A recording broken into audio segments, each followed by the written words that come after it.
Ce matin, dans notre aventure, vous vous souvenez, on a débuté une aventure. L'aventure qu'on veut revivre à nos origines, l'origine des actes des apôtres. Comment l'Église a débuté? Bien sûr, au travers de ça, il y a des choses qui ne se recréeront plus parce que c'était voulu dans un temps précis de Dieu. Mais dans tout ça, on a de grands exemples sur comment l'Église fonctionne, quelles sont les règles, et plein d'exemples pour nous exhorter, nous encourager. Pensons juste aux apôtres on a vu qui avaient été témoignés de Jésus. La parole, ils prêchaient la parole de Dieu, ils parlaient de Jésus-Christ, puis qu'est-ce qui leur est arrivé? Ils ont été attaqués, ils ont été emprisonnés, ils ont été battus. Mais la joie dans le cœur. Pourquoi? On va revoir toutes ces choses-là. Le dernier épisode qu'on a vécu ensemble, qu'on a regardé, on se souvient, Saphira et Ananias, au chapitre 5. Et des conséquences de ça. La gravité. Est-ce qu'on peut mentir à Dieu? Malheureusement, aujourd'hui, les gens, non, je sais que Dieu sait tout, mais je pense que j'ai des cachettes dans mon cœur que je peux cacher à Dieu. Je le pense pas comme ça, je le dis pas comme ça, mais ça se fait comme ça. Ici, non. Soyons transparents. C'est ça qui nous demande d'être intègres. D'ailleurs, c'est ce qu'il a reproché largement aux pharisiens.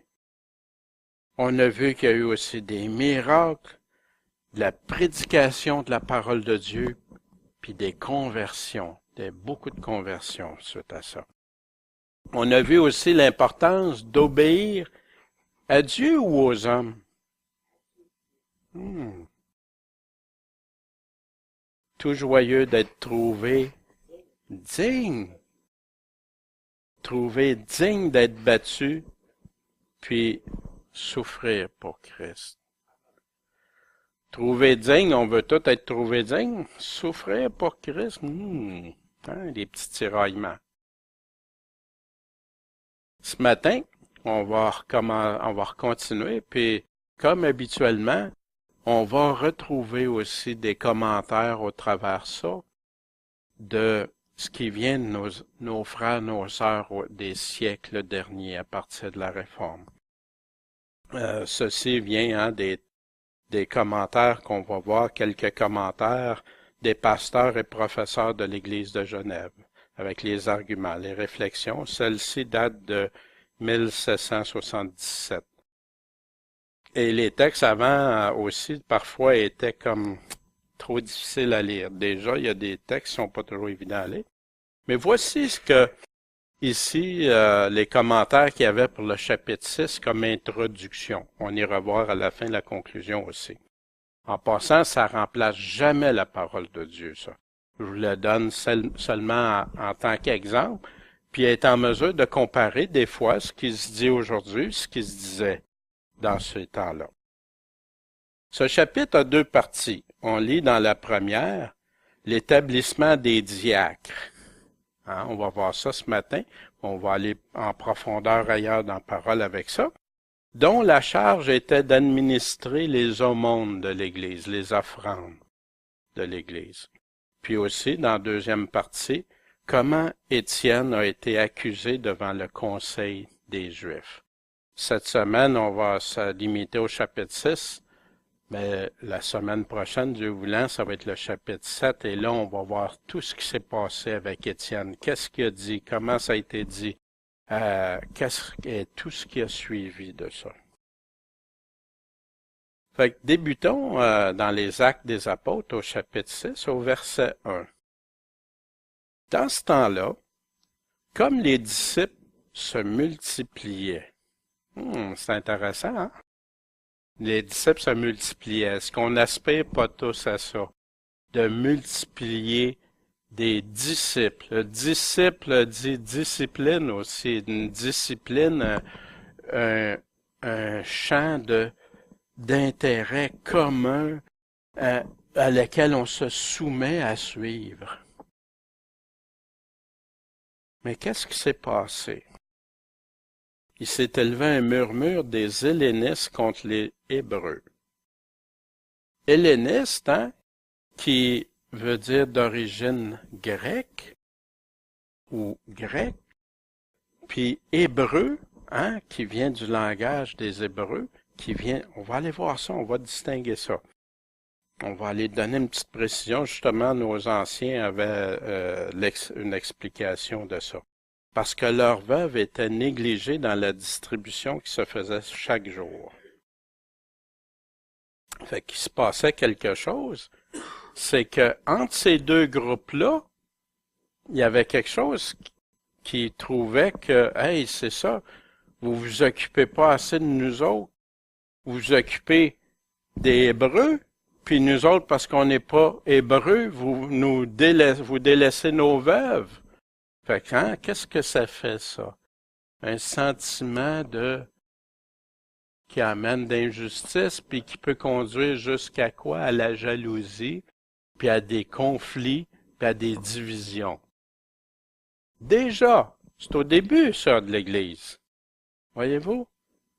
Maintenant, on va voir aussi qu'est-ce que les apôtres ont été confrontés à ça, puis comment ils ont composé avec ça.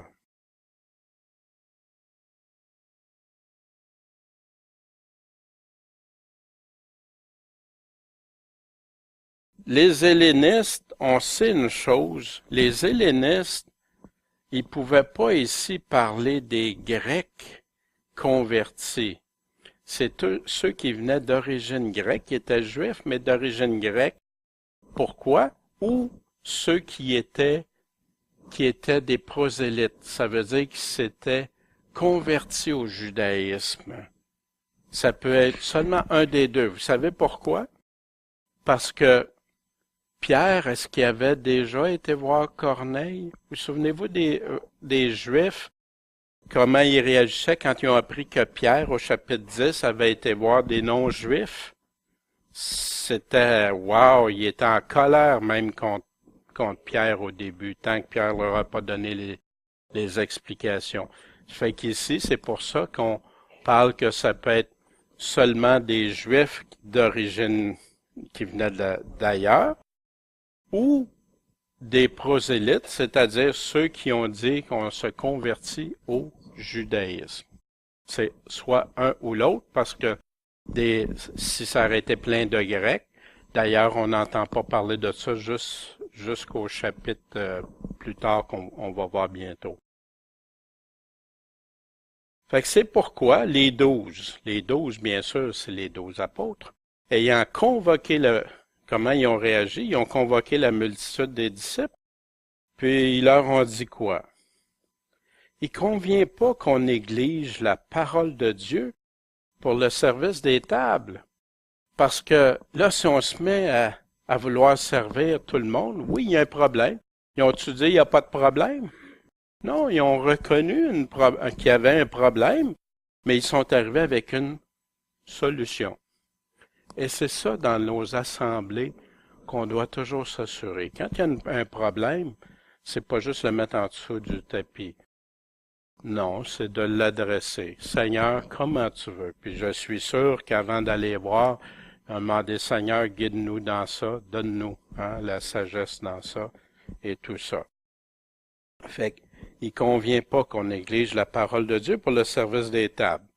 Maintenant, si j'arrête juste à ce verset-là, ça veut dire que la parole de Dieu, c'est bien plus important que le service aux tables. C'est pas tout à fait dans ce sens-là. Oui, la parole de Dieu, très important. Faut jamais négliger la parole de Dieu. Si on néglige la parole de Dieu, qu'on fait juste servir aux tables, ou être juste, on est en train de négliger quelque chose d'essentiel, un des fondements sur lequel est basée toute notre foi. D'où vient la foi? La foi vient de ce qu'on entend, puis ce qu'on entend vient de la parole de Dieu.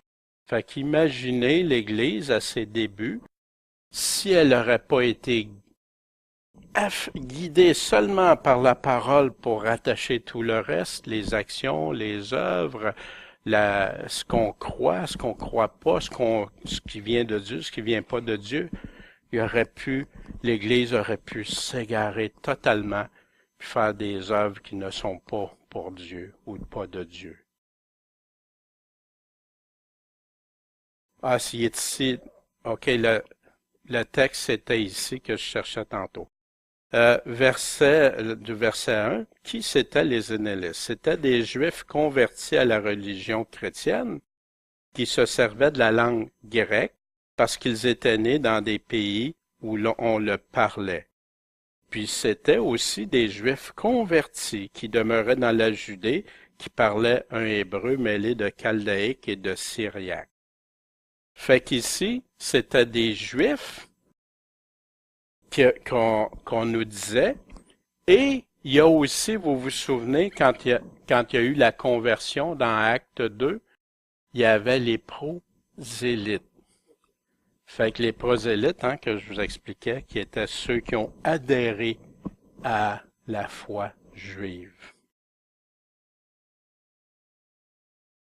Quand Pierre disait négligeons, faut pas qu'on néglige la parole de Dieu pour le service des tables. Pierre, la parole a des principes intrinsèques. Qu'est-ce que ça veut dire? C'est pas une maladie. Un principe intrinsèque qui est à l'intérieur même, qui fait partie intégrante de la parole. Comme pas mentir, ça vient du principe d'être honnête, d'être intègre. En Romains 12:7, quand Paul est en train de dire les dons, soit le ministère, ceux qui ont le ministère s'attachent au ministère. Ministère qui veut dire service en passant. Beaucoup rendent ça très... C'est un service. C'est servir un ministère. Soit l'enseignement pour s'appliquer à l'enseignement, soit l'exhortation pour exhorter. Celui qui distribue les aumônes, les offrandes, l'argent, qu'il le fasse avec simplicité. Celui qui préside avec soin. Celui qui exerce les œuvres de miséricorde le fasse avec joie. C'est quoi le principe ici? Il y a un principe qui ressort. C'est d'être en train de faire soigneusement, correctement, de la bonne façon le rôle, les tâches que le Seigneur me confie. Ça, c'est le principe en arrière. Que chacun de nous, qu'on soit en train d'aider quelqu'un, qu'on soit en train de servir, qu'on soit en train d'enseigner, qu'on soit en train de faire quoi que ce soit, jamais le faire négligemment. Faut pas négliger. Puis vous savez, on va le voir, on a des rôles différents, on a des tâches différentes. Puis si on serait toute la main, on pourrait pas faire rien de bon, etc. Puis notre tête, il y en a juste une. C'est Christ. Puis on doit toujours accomplir selon ses critères au Seigneur. Dans Colossiens 4:17, et dit Archippe, considère bien le ministère que tu as reçu du Seigneur. Fait qu'on voit ici que le ministère, c'est pas moi qui veux m'imposer. Moi, j'ai ce ministère-là, jamais. C'est Dieu qui confirme, puis aussi Dieu va le confirmer avec les frères, les sœurs. Considère bien. Pense-y, réfléchis, analyse le ministère que tu as reçu du Seigneur. Pourquoi? Pour bien le remplir. Voyez-vous le principe en arrière? Toujours. Vous savez, on a tous travaillé, soit pour un patron, soit pour une entreprise, soit pour notre famille, soit pour... on a tous œuvré, travaillé. On a tous fait des gestes, des actions pour les autres et tout ça. Puis on a tous eu des responsables. Puis même les plus grands patrons d'une entreprise ont toujours un responsable. Il est toujours soumis. Qui est le plus grand employeur qu'on a, nous comme chrétiens, sinon Christ? Comment on pourrait travailler pour un patron négligemment? combien encore moins pour Christ. Parce qu'on oublie que même dans les petits détails, les petites choses qu'on fait, on le fait pour qui? Pour Dieu. Ça me tente pas des fois peut-être de faire quelque chose ou de rendre service ou faire ça, ça arrive pas dans le bon temps ou ces choses-là. Je dis pas qu'on doit toujours, mais au travers ça, si j'oublie pour qui je le fais, là je peux me décourager, je peux dire ça me tente pas ou toutes sortes de choses. À Timothée, applique-toi à quoi? À la lecture. Oh, on peut s'appliquer à la lecture, mais la lecture de quoi? Il parlait de la parole. À l'exhortation, applique-toi quand tu exhortes. Tu peux-tu exhorter n'importe quelle façon? Ou exhorter d'une façon qui est même pas biblique? Applique-toi. À l'instruction, pour instruire, enseigner, jusqu'à ce que je vienne.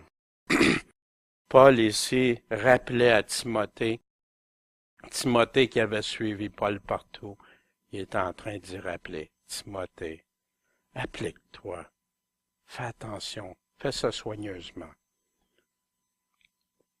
Il continuait, prends garde. À qui? À toi-même. Chacun. C'est pas parce que Timothée enseignait que Timothée, ben regarde maintenant que tu es là, mon Timothée, vas-y. Non. Prends garde à toi-même. Timothée, connaissais-tu la parole? Connaissais-tu les choses? Prends garde à toi-même. Puis prends garde à quoi? À la doctrine. Vous savez qu'aujourd'hui, la doctrine, c'est pas important. C'est l'amour, l'unité. Mais ici, c'est pas ça que Paul est en train de dire. Parce que si tu suis la doctrine, là, tu vas être dans le vrai amour, la vraie unité. Prends garde à la doctrine. Fais attention à ça. Persévère dans ces choses-là. Pourquoi qu'il dit de persévérer? Parce que si ça serait si simple, si facile, il n'y aurait pas besoin. Persévère, reste attaché. Parce qu'en le faisant, qu'est-ce que ça va faire, ça? Tu vas te sauver toi-même et ceux qui écoutent. En passant, ça, c'est dans le même sens quand il dit que ceux qui c'est en devenant mère qui vont puis suivre la parole puis tout ça qui vont être sauvés. C'est la même chose pour Timothée. Il disait pas ça juste non. Persévérer, persévère dans ces choses. Dans quel but, de quelle manière? Dans Colossiens 1:9, c'est pourquoi, depuis le jour où on l'a appris, on n'a pas cessé de prier pour vous. Un principe important, la prière. Et de demander que vous soyez remplis de quoi? De la connaissance, mais pas n'importe quelle connaissance, de sa volonté. Dites-moi, comment on peut connaître la volonté de Dieu? Par sa parole, puis le reconnaître dans toutes nos voies, nos sentiers. Mais si dans mon sentier, dans mes voies, ça vient à contredire la parole, je sais automatiquement que c'est pas sa volonté. Aujourd'hui, c'est malheureux, il y en a qui s'entêtent à vouloir dire que c'est sa volonté quand ça contredit clairement sa parole. En toute sagesse. Ah! Faut que j'aille sa connaissance. En toute sagesse, puis intelligence spirituelle. Ah, comme ça, il n'est pas en train de me dire que je peux dire Seigneur, Seigneur, puis dis-moi tout ce que je dois faire, j'ai pas le temps de lire, j'ai pas ça, puis tu vas tout. Je pense pas que c'est ça qu'il est en train de dire ici. Paul dit, on va prier pour vous, on va demander que vous soyez remplis de la connaissance de sa volonté pour vos vies, en toute sagesse. La sagesse appelle quoi? La sagesse, je mets toute mon intelligence de côté? Non.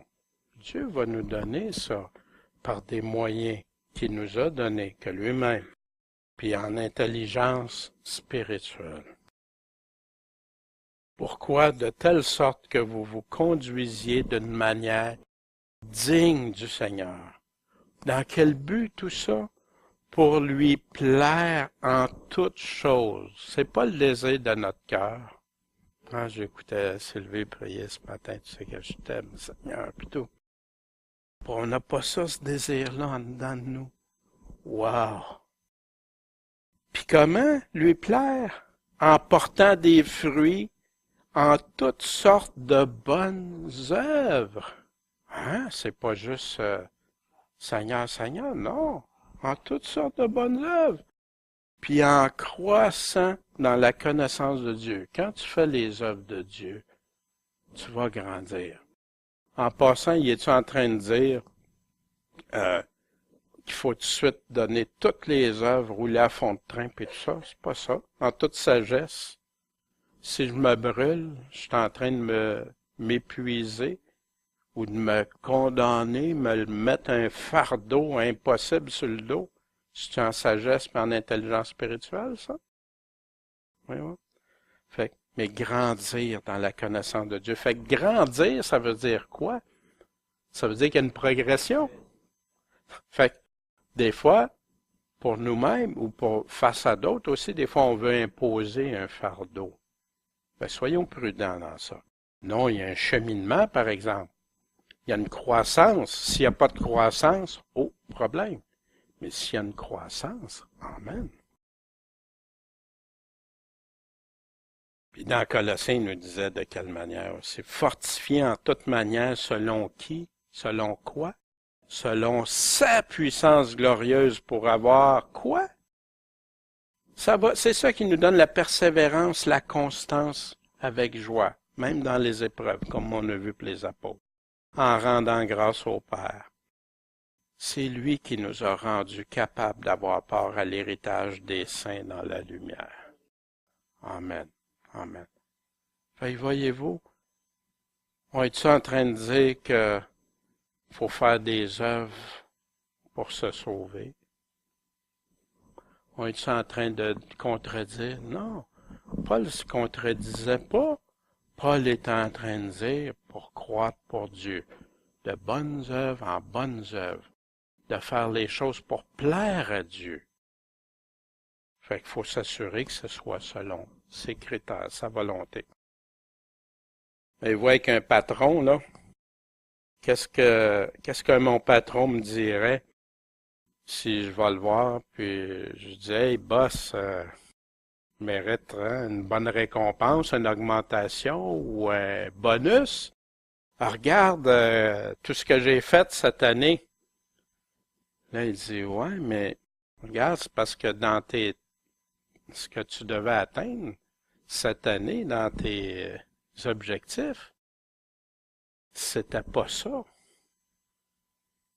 Tu as fait complètement contraire. Ou même si tu n'as pas fait contraire, tu as fait plein de choses, mais c'est pas ça que je t'avais demandé. Comment peux-tu dire, voyez-vous? Et on revient au chapitre 6. Fait que là, la solution. Ils ont identifié une problématique, ils l'ont pas fui, ils l'ont abordée. Puis là, ils ont dit, il faut pas négliger. Il faut pas négliger la parole. Mais il faut pas abandonner le service, voyez-vous? C'est là la différence. C'est pas polariser tout un ou tout l'autre. Oui, mais ça fait partie aussi de la doctrine de servir les autres, d'aider les autres. Choisissez donc, frères, 7 hommes d'entre vous, dont on rende un bon témoignage, plein d'Esprit Saint et de sagesse, à qui on va commettre cet emploi. Ouais, pour servir aux tables.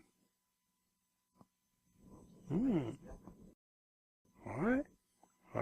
En passant, ils n'ont jamais été nommés diacres. Dans le texte, je trouve pas qu'ils ont été nommés diacres. Ils vont accomplir la même chose. Pour plusieurs dans l'Église, c'est le fondement du rôle, justement, comme Raymond parlait, des premiers diacres. Fait qu'ici, puis quant à nous, on va vaquer à la prière, puis au ministère de la parole. deux fondements essentiels pour les apôtres. Imaginez si les apôtres auraient dit, OK, on va servir aux tables, ou on va prier, puis on va faire... Ils auraient négligé en quelque part. Puis le rôle, le mandat que Jésus avait confié aux apôtres, c'était quoi? D'être le fondement, le pilier de l'Église. Puis s'ils seraient brûlés à la tâche, ça aurait fait quoi pour l'Église? Fait que pour les diacres. Quel critère la parole nous dit? Tant qu'être dans ça, on va aller voir plus loin. Il nous dit d'être un bon témoignage, d'être rempli du Saint-Esprit, rempli de sagesse. Déjà, trois choses majeures. Hey, ouais, mais c'est juste pour servir aux tables. Non, non. Avec le Seigneur, c'est toujours sérieux. C'est jamais. Puis, si tu nommes quelqu'un à une fonction dans une assemblée, cette personne-là représente pour l'assemblée quelqu'un attaché à des fonctions, puis il représente pour l'extérieur aussi. Ah oui, t'es diacre, diaconesse ou tel ministère ou telle chose dans cette assemblée-là. Si t'es pas un bon témoignage, tu peux être une cible d'attaque même à l'interne, puis encore plus à l'externe. Par qui les diacres ont été choisis, nommés? Deux choses. Les apôtres avaient l'autorité. Ils ont dit, choisissez quelqu'un, mais ils donnent les critères. Voici les critères. Si ces critères-là sont pas là, ça marche pas. Puis après ça, venez nous les présenter. Quels besoins? Quels sont les besoins? Puis les rôles qui sont attachés à ça.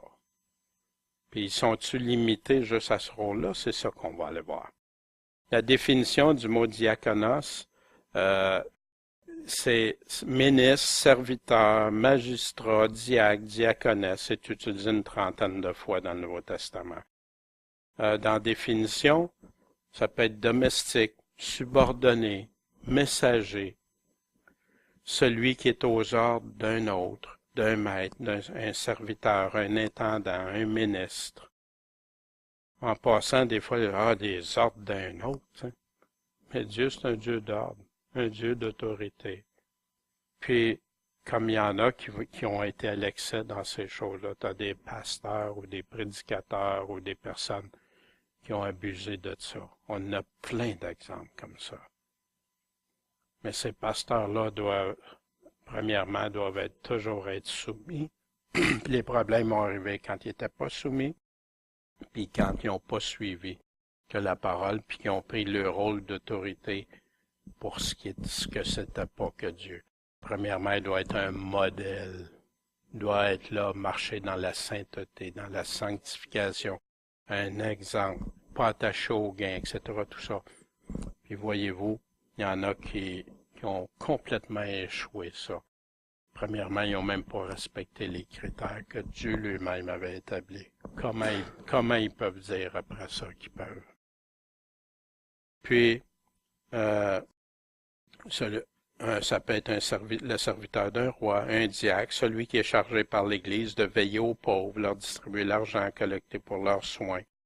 Ou un garçon, celui qui sert les plats et boissons. On ira au restaurant. Ah, regarde, le diacre. On dit pas ça, hein? Mais la serveuse ou le serveur serait en parallèle avec la définition du mot grec, serviteur, servant. Diaconesse, ben oui, la parole nous en parle. Dans Romains 16:1, je vous recommande Phobé, hein, Paul, qui disait ça, notre sœur. Puis remarquez, s'il dit notre sœur, c'est parce qu'elle répondait aux critères correctement aussi. Qui est quoi? Diaconesse de l'église de Sencheré, afin que vous la receviez dans le Seigneur d'une manière digne des saints, et que vous l'assistiez dans toutes les choses où elle aurait besoin de vous, car elle a reçu chez elle plusieurs personnes et moi en particulier. Vous savez, ce passage-là a été utilisé pour même le déformer aujourd'hui, que c'est plus juste diaconesse, c'est pasteur, enseignante et tout ça. Mais ici, diaconesse, si on suit tous les critères de diacre, diaconesse, on les retrouve dans la parole très clairement établis et jusqu'où ça, de quoi ça concerne le rôle, les tâches. Puis ici, Paul est en train de reconfirmer. Il est en train de reconfirmer qu'est-ce qu'elle a fait comme diaconesse. Elle a reçu chez elle plusieurs personnes, et moi en particulier. Quand vous l'assistez dans toute chose qu'elle aurait besoin de vous, ben, qu'est-ce qu'elle fait? Elle s'occupe des pauvres, elle s'occupe des personnes vulnérables. Ben oui, donnez-y tout le soutien que vous pouvez, voyez-vous? Si on ne rajoute pas dans la parole, ici, pour que vous la receviez d'une manière digne des saints, elle mérite d'être traitée en sœur, puis que vous l'aidiez dans tout ce qu'elle va avoir besoin de vous. Pourquoi? Parce qu'elle a reçu chez elle plusieurs personnes, et moi en particulier, Paul parlant de ça. Voyez-vous, fait que quand on regarde le contexte, on ne peut pas rajouter plein de choses puis en faire ce qu'on veut. Choisir des diacres, la parole par Timothée, Paul quand il parle à Timothée, que les diacres de même, on va aller voir le de même, ça sera pas long, soient graves et sobres, sans duplicité. En passant, si je suis diacre, puis je suis toujours en train de faire, je suis pas sérieux, ça marche pas. Sans duplicité, sans hypocrisie, pas adonné aux excès du vin, ni porter un gain déshonnête. Ah, ça fait-tu partie du bon témoignage, hein? Conservant le mystère de la foi avec une conscience pure. Fait que là encore, le mot mystère, hein? Le mot mystère dans l'Évangile, quand on regarde, là, on a presque toujours l'explication après du mystère. Paul disait justement à Timothée au chapitre 1, verset 19 de la même épître, en gardant la foi, puis une bonne conscience, conservant le mystère de la foi avec une conscience pure. Fait que déjà, il avait abordé ce sujet-là. Puis il dit pourquoi quelques-uns, l'ayant perdu celle-ci, ont fait naufrage quant à la foi. Puis si vous allez voir la lettre de Timothée, Paul part avec les faux. Il met en garde Timothée contre les faux docteurs, les faux, ceux qui amènent ailleurs que la doctrine que Paul avait enseignée. Et que ceux-ci soient d'abord éprouvés, les diacres, et qu'ensuite, ils exercent leur ministère. Ah, fait qu'on peut pas prendre quelqu'un puis, hey, sais-tu, Raymond, je t'aime bien, t'es mon ami, tiens, t'es diacre, ou quelqu'un, hein, ou le gars.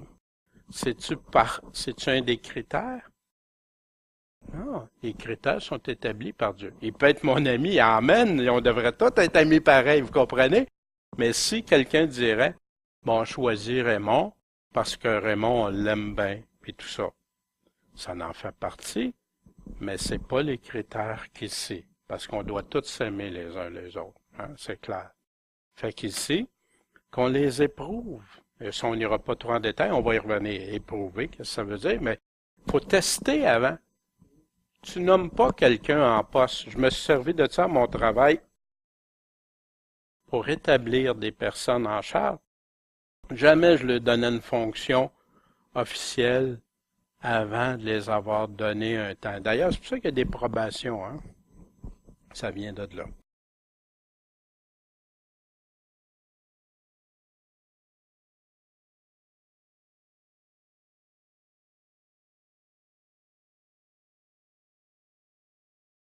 Puis ensuite, ils exercent leur ministère, puis ils rajoutent quoi? S'ils sont sans reproche. En passant, ça veut-tu dire qu'il n'y a rien de petite affaire? Non, sans reproche, c'est basé sur ce qu'il vient de dire. Puis, choisir des diacres, ça s'arrête pas là. De même, pareillement, que leur femme soit grave, non médisante, des critères importants, hein? Sobre et fidèle en toutes choses. Wow! Je ne sais pas si vous voyez ça, mais de diacre. Ouais. Que les diacres soient maris d'une seule femme. Il y en a beaucoup qui ont essayé de faire passer qu'il y avait de la polygamie puis tout ça. Hein, c'est pas ça ici. Gouvernant bien leurs enfants et leur propre maison. Car ceux qui auront bien rempli ce ministère s'acquièrent un rang honorable et une grande assurance dans la foi qui est en Jésus-Christ. Savez-vous, quand on regarde ça, diacre, au service de qui tu es? Premièrement, au service de Dieu, qui lui a établi les critères, puis qu'après, comme ça, tu peux être au service des frères et des sœurs, de ceux qui ont besoin. Est-ce pas là un des plus grands commandements du Seigneur, d'aimer son prochain? Fait que c'est-tu pas important? Jamais. Au contraire, très important. Mais regardez ici. Ah, si je fais ça, j'ai une grande assurance dans la foi qui est en Jésus-Christ, puis j'ai un rang honorable. Si je le vois comme ça, un instant, il faut juste lire ce qu'il dit. Ceux qui vont avoir fait quoi? Bien rempli. Ça, c'est la condition. Après ça, tu as un rang honorable face à Dieu, face à tes frères. Ben oui, quand on voit qu'un frère ou une sœur s'occupe des plus démunis, on voit ça honorable? Oui, en tout cas, puis je suis sûr que vous autres aussi. Wow, tu regardes ça, c'est une grande chose qu'ils sont en train de faire. Puis là, une grande assurance dans la foi. Pourquoi tu es assuré dans la foi quand tu fais ça? Parce que tu sais que tu es en train de pleinement accomplir la volonté de Dieu. Pas vrai? Quand tu aides ton prochain. Quand il disait de même, hein, il a répété ça. On va aller voir ce que Paul est en train de dire. Ça vous intéresse-tu? On va aller voir de quoi il parlait. Il commence au chapitre 3. Il avait commencé avant, on va y aller après, mais là, cette parole est incertaine. Peut-être que... Non, cette parole est certaine. Si quelqu'un aspire à être évêque, pasteur, ancien, c'est tous les mêmes mots. Il y a une grande confusion dans ça, mais quand tu vas voir, c'est tous les mêmes mots. Il désire une œuvre excellente. Wow! Cette parole est certaine. On va aller voir quand Paul dit ça, cette parole est certaine. Ça me fait penser un peu quand Jésus disait en vérité, comme s'il y avait besoin de nous dire ça. Ça veut-tu dire que les paroles de Paul ailleurs sont pas certaines? Ben non. C'est parce qu'il met une emphase. Il met, wow, captons l'attention de ce qu'il est en train de nous dire à Timothée. Il disait à Timothée, cette parole est certaine et digne de toute confiance. C'est quoi? Que Jésus-Christ est venu dans le monde pour sauver les pécheurs dont je suis le premier. Ça, c'est une parole, hein, c'est invincible, il n'y a rien qui peut enlever ça. Continue à Timothée, cette parole est certaine, hein, comme s'il a besoin de rassurer Timothée. Il rassure Timothée, puis pas juste Timothée, nous autres aussi qui lit 2000 ans après. En effet, si nous mourrons avec lui, nous vivrons aussi avec lui. Puis mourir avec lui, ça peut être mourir à soi-même, faire mourir la chair, vivre selon l'esprit, etc. Ou ça peut aller même jusqu'à la mort, comme les apôtres ont fait. Cette parole est certaine.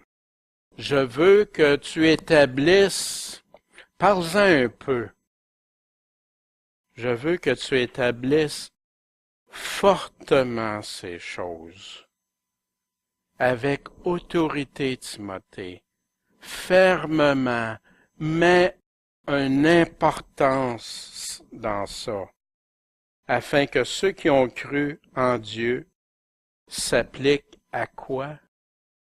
À pratiquer les bonnes œuvres. Voilà les choses qui sont bonnes et utiles aux hommes. Ah, moi, c'est tellement décevant quand tu entends des fois des chrétiens qui disent, ah, eux autres, ils essayent de se sauver par leurs œuvres. Puis il y en a qui mettent un gros accent sur juste la grâce, sans les œuvres. Mais pourtant, la parole est claire, ça va avec la grâce.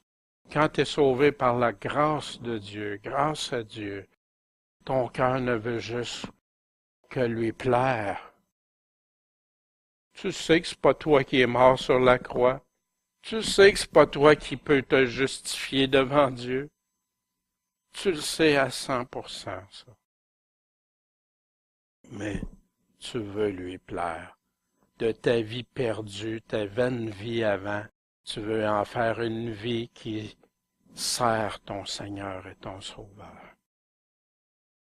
Quel ami fidèle et tendre nous avons en Jésus-Christ. Hein? On s'en souvient de ce beau cantique ce matin, puis qui dit « Sévère dans ses exigences, mais riche en amour. »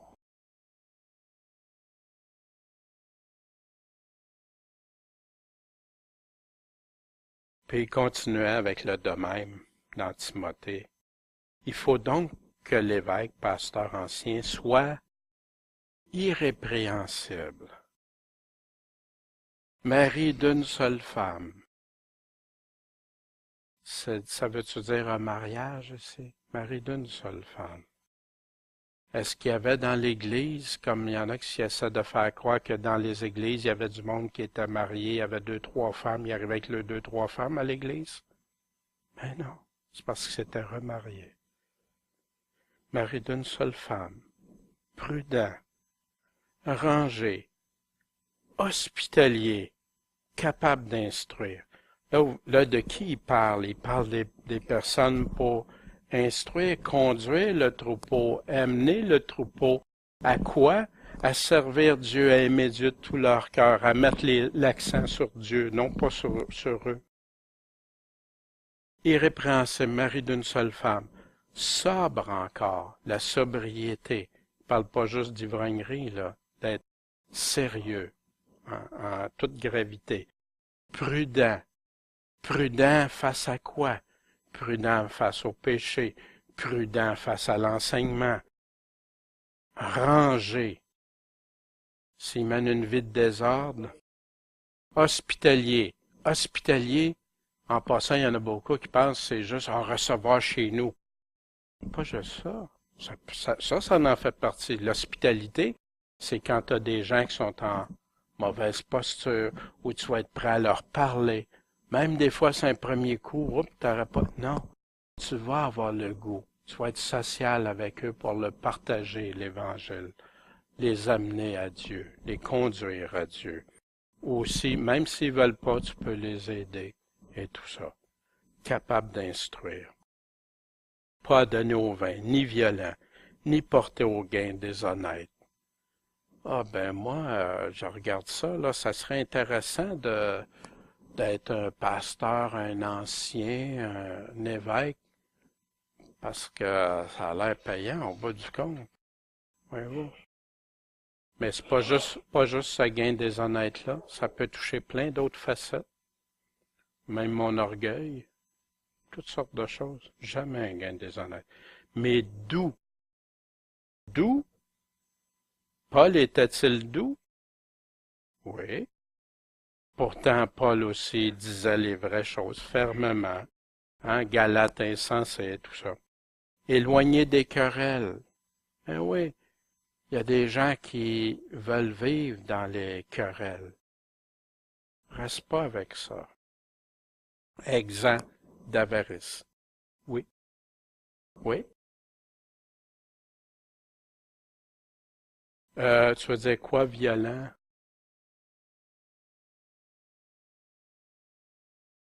Ni violent, ok, ni violent, mais c'est sûr. Une personne, mettons, exemple, ok, j'arrive, puis je suis un violent, soit dans mes propos ou dans, tu peux avoir, c'est une très bonne question. Pourquoi le mot violent?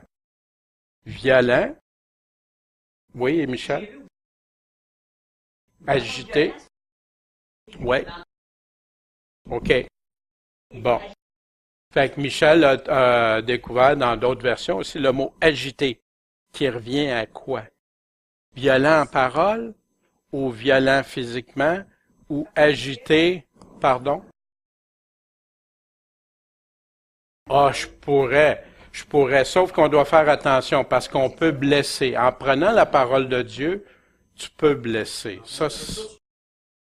Mais être violent, si exemple, j'arrive ici ce matin, puis, ouais, brusque, être rude, être, point ça, hein, puis il y a beaucoup, vous remarquerez ça, il y en a beaucoup qui prêchent, là, avec colère. Arrogance, colère, ben ça, pour moi, ça fait partie d'être agité, d'être violent, de dépasser le cadre. Parce qu'il dit, tu dois pas être adonné au vin, tu dois pas être violent, puis imaginez encore pire si j'arriverais, puis Jacinthe arrive avec un œil au beurre noir. Vous comprenez? Mais là, ça va vraiment, hein, ça serait incohérent totalement avec le droit de venir enseigner. Voyez-vous, ça marcherait pas pantoute. Puis même des gens verraient ça, ils diraient, regarde ça, c'est mal. Regardez, tout, ça fait blasphémer Dieu, la parole de Dieu. Wow! Fait que, mais merci des questions et des commentaires, hein. Tu vois, ça enrichit nos choses. Fait que si je suis violent, je vais être de nature, hein, belliqueuse, je peux être de nature, tout est, non, c'est le contraire de la douceur. Puis la douceur inclut la fermeté. Vous savez, Moïse, la Bible nous dit que Moïse était l'homme le plus doux. Mais Moïse s'est mis en colère. Jésus était-il un homme doux? Je suis doux et humble. Humble. Il était doux, mais quand il se mettait en colère, pourquoi, par contre? Pas pour ses intérêts personnels, pour la parole de Dieu, ce que Dieu. Puis il continuait, parce que si quelqu'un ne sait pas conduire sa propre maison, comment qu'il va gouverner l'Église de Dieu? Et voyez-vous, ici, gouverner l'Église de Dieu, ça veut dire conduire l'Église de Dieu. Il y a des lourdes responsabilités. Qu'ils ne soient pas nouvellement convertis, de peur qu'enflés d'orgueil, ils ne tombent dans la condamnation du diable. Puis voyez-vous, moi, ce que je trouve d'aberrant, puis je me posais toujours la question, j'étais jeune, je voulais devenir pasteur à ce moment-là, j'avais fait des choix, rencontré tous en tout cas les têtes dirigeantes là, de l'association et tout ça, puis les pasteurs.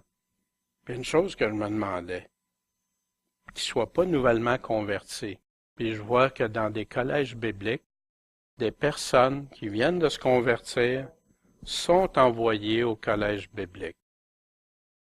Il y en a qui prennent une maturité. Il n'y en a pas du tout.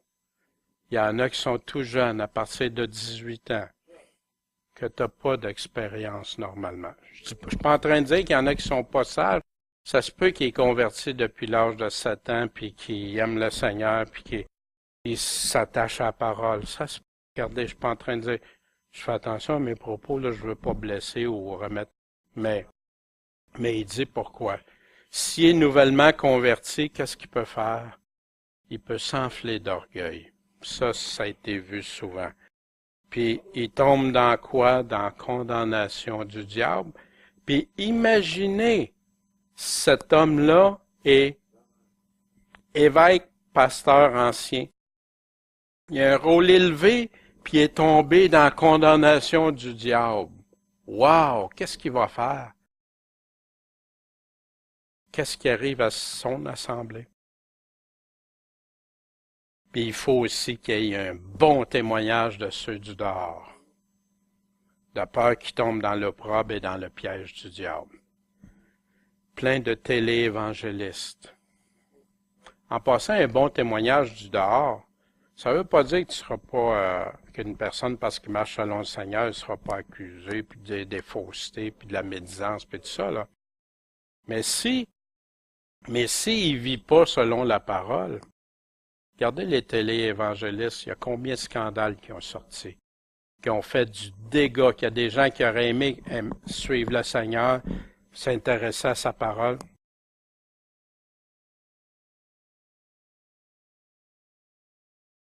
Il faut un bon témoignage, de peur qu'ils tombent dans l'opprobre, dans la honte.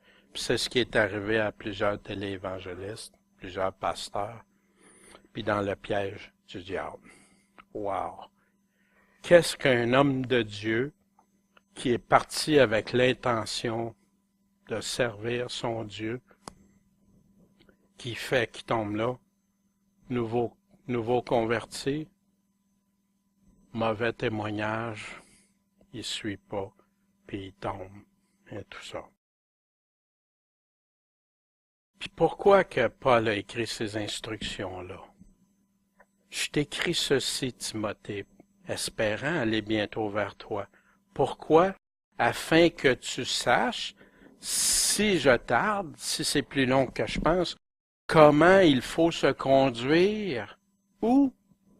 Dans la maison de Dieu, qui est quoi? L'Église du Dieu vivant, la colonne et la base de la vérité. Paul ici est en train de remettre, puis il parle de vérité tout le long à Timothée, puis de la doctrine, puis des faux, puis tout ça. Il est en train de dire, je te donne tout ça, là. Comment qu'il faut se conduire, Timothée? Appuie fortement sur ces choses-là. C'est malheureux aujourd'hui de pas offenser personne, on ne dira pas certaines choses. Non, il dit le contraire à Timothée. Puis, si on est une église, là où 2 ou 3 sont réunis, je suis au milieu d'eux.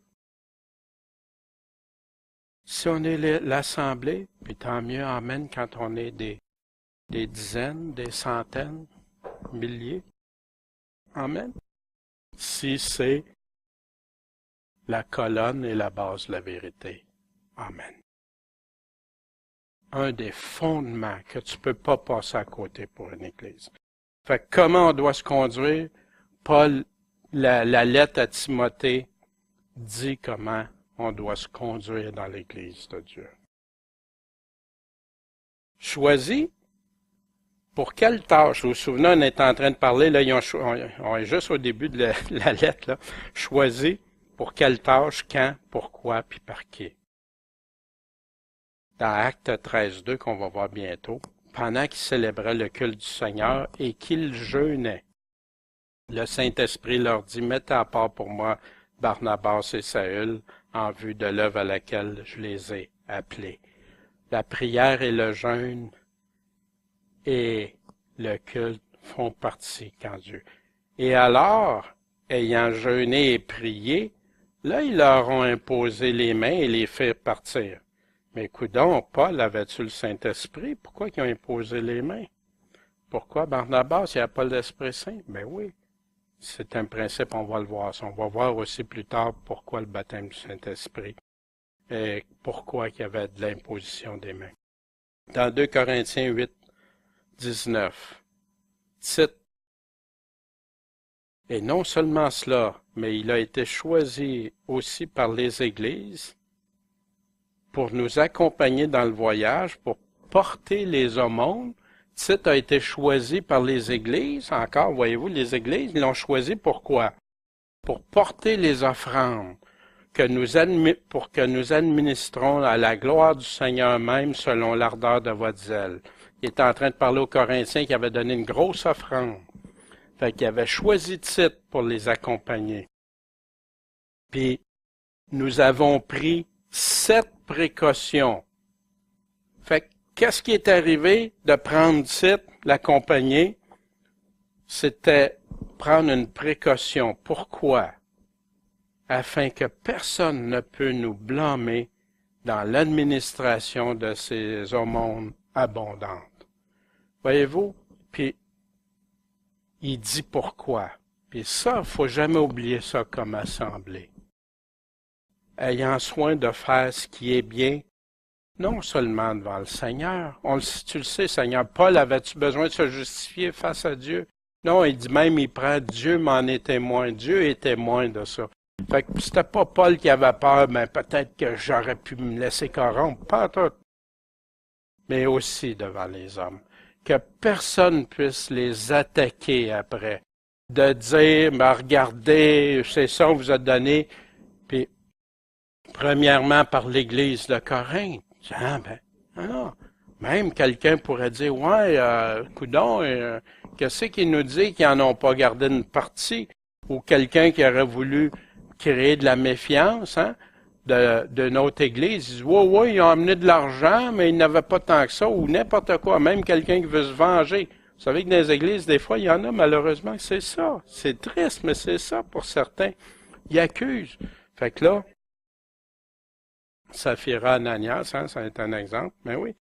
Ici, c'est pour de marcher en sécurité, sûrement, puis pouvoir justifier qu'on reste un bon témoignage pour ceux du dehors, toujours, puis aussi, bien sûr, ceux du dedans. Il n'y a rien de pire. Quand j'allais faire des enquêtes, parfois, t'allais en quelque part, puis là, il s'était produit un vol, une fraude ou quelque chose. Puis là, tu demandais qu'est-ce qui s'était passé, tout ça. Puis là, tout à coup, presque tout le monde devenait suspect. Puis les gens, des fois de bonne volonté, de bonne foi, mais il y avait des précautions qui n'avaient pas été prises de base, qui ont fait que tout le monde pouvait être suspecté après. Je ne dis pas d'être en train de... Non, mais des fois, c'est des choses... Des fois, c'est à partir du patron même qui n'avait pas barré l'endroit, le coffre ou l'endroit, ou qui laissait une clé accessible en quelque part, ou qui n'avait pas de système, etc. Voyez-vous, fait que donc, soyons toujours s'assurer qu'on garde un bon témoignage. Puis que ça n'affecte pas tout le monde après être infecté de ça. Verset 5, dans le chapitre des Actes 6, cette proposition a fait l'accord de tout le monde. Ça a plu à l'Assemblée. Puis là, ils ont élu qui dans les 7 hommes que les apôtres nous avaient demandé? Étienne, homme plein de foi et du Saint-Esprit, et Philippe, et Procor, et Nicanor, et Timon, et Parménas, et Nicolas, prosélyte d'Antioche. Voyez-vous ici? C'est un prosélyte, ça. Pas un juif, mais quelqu'un qui s'est converti au judaïsme. Fait que là, ils les ont présentés aux apôtres, ces personnes-là, qui, en priant, leur imposèrent les mains. Ils ont-ils imposé encore les mains pour qu'ils reçoivent l'Esprit Saint? Ils étaient pleins du Saint-Esprit, remplis de l'Esprit Saint. Paul disait aussi à Timothée, hein, la lettre qu'on était tantôt, « Impose pas les mains à personne avec précipitation. » On va réétudier ça plus tard avec les actes, parce qu'il y a plein d'autres endroits, l'imposition des mains. Puis oui, des fois en imposant les mains, il y a eu des guérisons. Oui, en imposant des mains, il y a eu le baptême. Les personnes ont reçu l'Esprit Saint pour la première fois. Oui, il y a eu ça. On va voir le pourquoi, quand, puis qu'est-ce que l'Écriture nous dit à ce sujet-là. Mais là, impose pas les mains à personne vite. Éprouve-les avant. Teste. Pourquoi? Participe pas au péché des autres. Et conserve-toi pur toi-même. Je suis en train de lire un livre. Il y a des gens qui ont imposé les mains à d'autres, puis que ça a fait Ça a parti comme ça, les charismatiques catholiques. Puis ça les a fait, puis ils ont les mains posées comme ça, qui ont adoré Marie, puis qui ont suivi comme jamais les enseignements. Voyez-vous?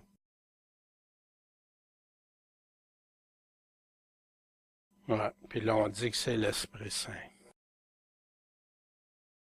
Conserve-toi comment? Pur toi-même. Pur, Timothée. Marche pas dans des choses qui sont pas de Dieu. Et la parole de Dieu se répandait. Et le nombre des disciples se multipliait beaucoup à Jérusalem. Wow! C'était pourquoi que les disciples se multipliaient beaucoup? Parce que la parole se répandait. La parole de Dieu qui venait toucher. Puis oui, Dieu a permis que les apôtres puissent faire des choses extraordinaires qui a capté l'attention. La première avec laquelle il a capté l'attention du monde, c'est quand ils étaient dans la chambre haute, puis à un moment donné, ils se sont mis à parler des langues que tout le monde les entendait dans leur propre langue. Ça a commencé comme ça. C'est pas les langues qui les a convertis, ça a capté leur attention. Puis après ça, ils sont venus. Puis là, ils ont écouté quoi? La prédication de Pierre. C'est la prédication de Pierre qui les a emmenés à la croix, au salut. Puis un grand nombre de sacrificateurs, c'est qui des sacrificateurs? Des Juifs, obéissaient à la foi. Toujours la notion d'obéissance. Suivaient la foi, adhéraient totalement. Voyez-vous, parti de 3000 à la fête juive de la Pentecôte, 3000 personnes. Après ça, on a vu la semaine dernière 5000, pas la semaine dernière, l'autre semaine. Puis là, il dit qu'ils deviennent toujours de plus en plus nombreux à Jérusalem. Seigneur, merci. Puis, fait que là, qu'est-ce qui est arrivé? Étienne, plein de foi et de puissance, faisait quoi? Des grands prodiges puis de grands miracles parmi le peuple. Ah, Étienne, il n'y a pas juste les apôtres, là, ici. Étienne faisait de grands miracles. Mais quelques personnes, on va voir la suite aussi de tout ça qu'on finira pas aujourd'hui, mais la semaine prochaine, vous allez voir. Mais quelques personnes de la synagogue, dites des affranchis, on va voir ce qui est affranchis en quelques instants, et de celles des Cyréniens, des Alexandrins et des hommes originaires de Cilicie et d'Asie se présentèrent pour disputer contre Étienne. Il n'était pas pour Étienne, là. Il était contre lui. Puis ici, bien sûr, les Cyréniens, Alexandrins, Cilicie et Asie, ben, c'est comme les gens de Québec, de Montréal, etc., ou d'Ontario, etc. Les affranchis, ici, qu'est-ce qu'on avait dans les notes, commentaires de nos professeurs de Genève du temps? Ou affranchis, on appelait libertins parmi les Romains ceux qui avaient été affranchis de l'esclavage. Ceux dont il s'agit ici, c'était pas des Romains, mais c'était des Juifs qui pouvaient être Romains, qui avaient été mis en liberté. Et ils avaient leur synagogue à Jérusalem. De même que ceux qui venaient à Cyrène, d'Alexandrie, de la Cilicie et de l'Asie mineure. Fait que donc ici, c'était des Juifs qui avaient été remis en liberté, puis ils s'étaient fait leur propre synagogue ensemble. C'est ce qu'on a comme explication ici. Chapitre 6. Et ils ne pouvaient résister, les personnes des synagogues et de différents endroits, ils ne pouvaient pas résister à la sagesse puis à l'esprit par lequel il parlait. Il était contre lui, mais là, wow, tu sais, on peut pas, regardons ça, ce qu'il dit, c'est tellement... Fait que là, ils se sont convertis, tout le monde.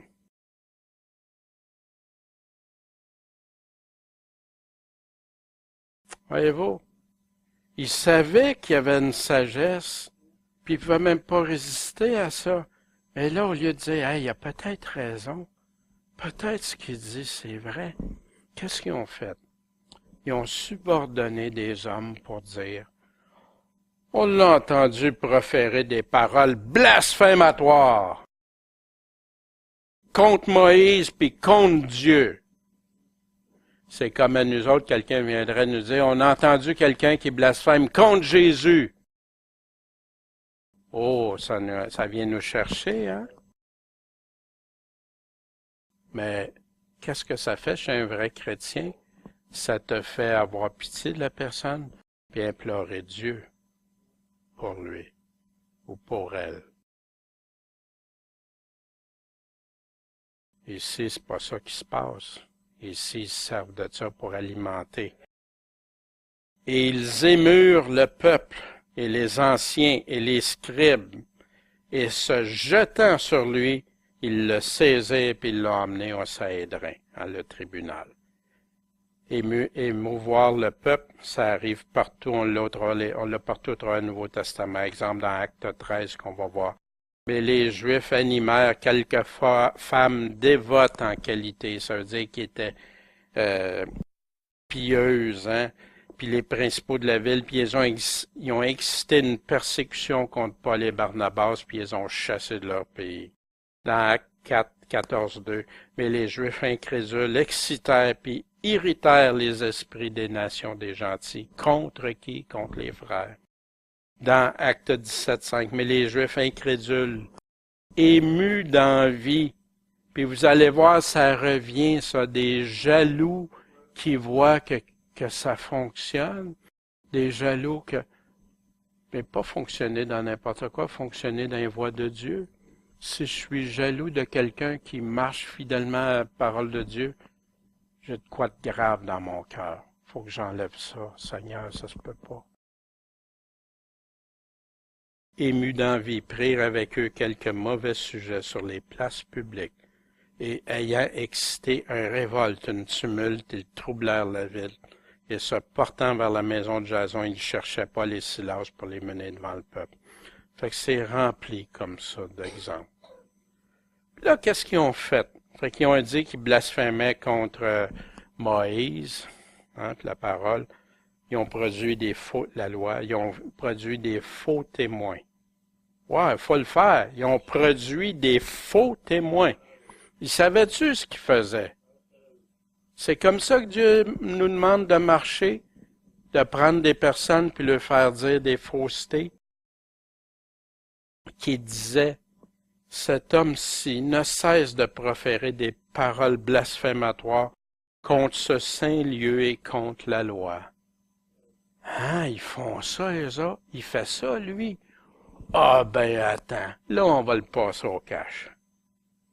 Parce que nous lui avons entendu dire que Jésus, ce Nazaréen, détruira ce lieu et changera les ordonnances que Moïse nous a données.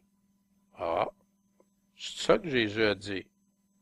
Ça semble basé sur du vrai. Jusqu'à date, il y a des affaires que des fois Jésus a dit, dis-moi, on va aller checker. C'est nouveau comme piège? Non, parce que ça a été arrivé, regarde, dans Marc 14, 58. Nous lui avons entendu dire, je détruirai ce temple, fait de main d'homme, et dans 3 jours j'en rebâtirai un autre qui ne sera pas fait de main d'homme. Ici, il y a un principe très important qu'on va regarder quelques instants ensemble. Les faits, c'est quoi? Les mots véritables de Jésus. Abattez ce temple et je le relèverai dans 3 jours. Ça, c'est dans Jean 2, 19. Abattez ce temple puis je le relèverai dans 3 jours. Ici, on a « je détruirai ce temple, fait de main d'homme, et dans 3 jours, j'en rebâtirai un autre qui ne sera pas fait de main d'homme. » Pas la même affaire, hein? Qu'est-ce qui se passe? Premièrement, il dit, je vais détruire le temple? Non, il dit, abattez ce temple, puis je le relèverai dans 3 jours. Ils inversent des choses. Ils font dire à Jésus ce qu'il n'a jamais dit. Ce temple, fait de main d'homme, où Jésus dit ça.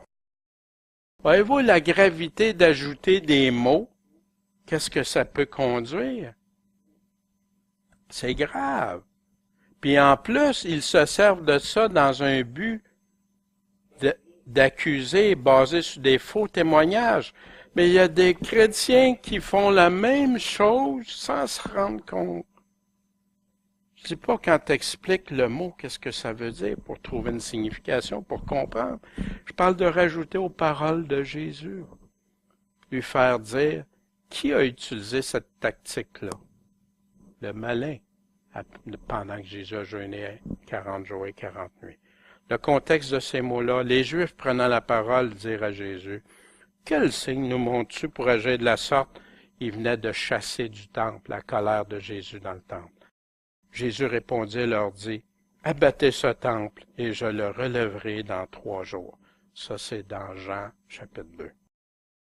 Les Juifs lui dirent, « On a été 46 ans à bâtir ce temple, puis toi, tu vas le relever dans 3 jours. » Mais il parlait de quoi? Du temple de son corps. Après donc qu'il fut ressuscité des morts, ses disciples se sont souvenus de ce qu'il leur avait dit cela. Puis là, ils ont cru à l'Écriture, puis à cette parole que Jésus avait dit. Ils crurent à l'Écriture. Dans Jean 29, Jean continue plus loin dans sa lettre, son évangile, car il n'avait pas encore compris l'Écriture, portant qu'il fallait que Jésus ressuscite des morts. Puis, dans Luc 24, 44, puis il leur dit, « C'est là ce que je vous disais quand j'étais encore avec vous. » Ça, c'était après sa mort qu'il leur dit ça, puis sa résurrection.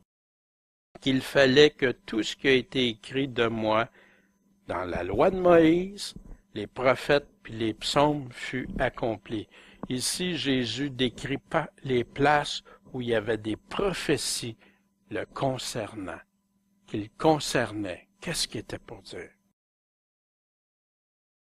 Et comme tous ceux qui étaient assis dans le Sanhédrin avaient les yeux arrêtés sur lui, son visage leur parut comme celui d'un ange. Imaginez, cet homme-là parle avec une sagesse qu'ils ne peuvent pas contredire. Il utilise des pièges pour le piéger. Puis là, il dit, « Wow, c'est comme un ange. » Ah, là, ils se sont repentis. On va voir la suite de ça la semaine prochaine, hein, de cette aventure. Qu'est-ce que nos professeurs de Genève du temps parlaient de ce chapitre-là qu'on vient de lire? On voit dans ce chapitre l'institution de la charge des diacres qui ont été établis par les apôtres pour dispenser les charités des fidèles. Quoique cette charge soit aujourd'hui abolie dans la plupart des églises chrétiennes, imaginez dans les années 1700 qui avaient enlevé cette dimension-là. Wow, pas juste aujourd'hui. Aujourd'hui aussi, tu as des églises qui n'ont pas de soutien. Parle pas quand tu es un petit nombre et que tu peux t'entraider, tout le monde connaît les besoins de chacun, puis s'entraide comme ça, là. Mais quand tu as des assemblées, comme là, il y avait beaucoup de disciples, puis il n'y a pas personne qui s'occupe. On parle de Jésus, mais on s'entraide pas. Par la faute des hommes et par le désordre qui règne à divers égards. N'oubliez pas aussi qu'il y en a plusieurs qui se mettaient à douter. T'sais.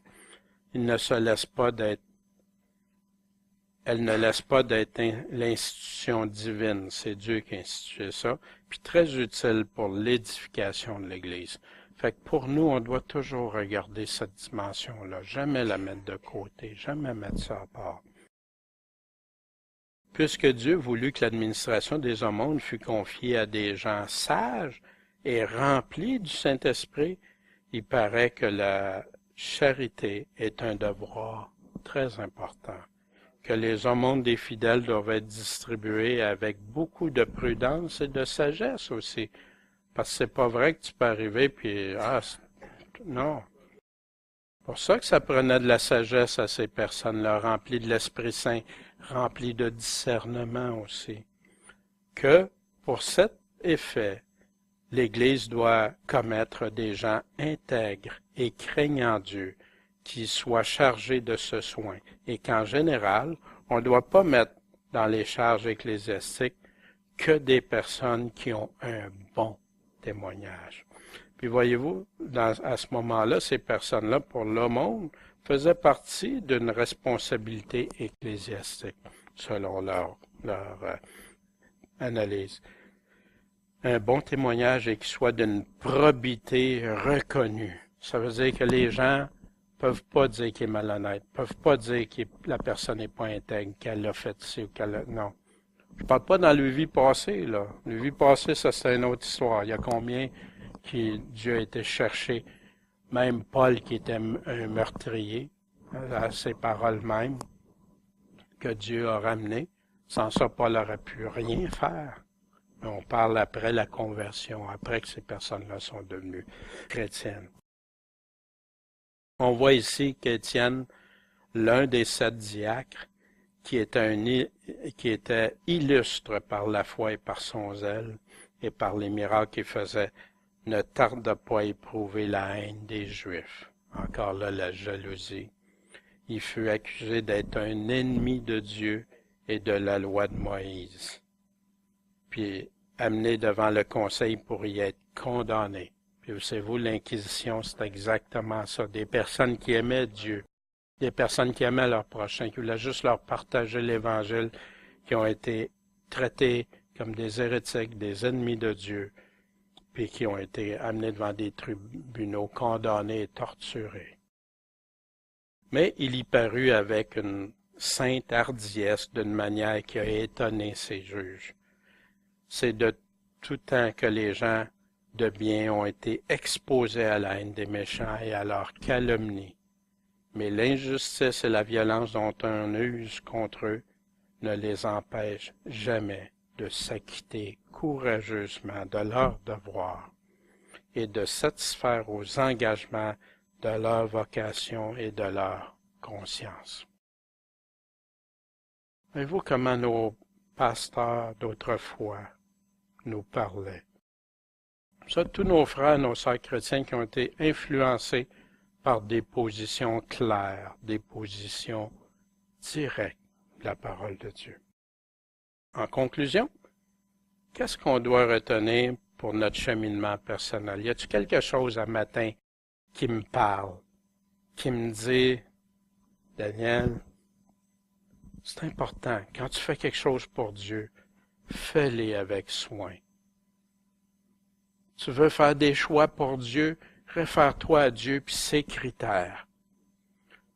Tu veux faire des choses, sois rempli de l'Esprit Saint et témoigne droitement. Demande cette sagesse à Dieu si importante. Qu'est-ce que je dois mettre en pratique? Qu'est-ce que je peux pratiquer dès maintenant? Puis ça veut-tu dire que je vais être rendu de la pratique?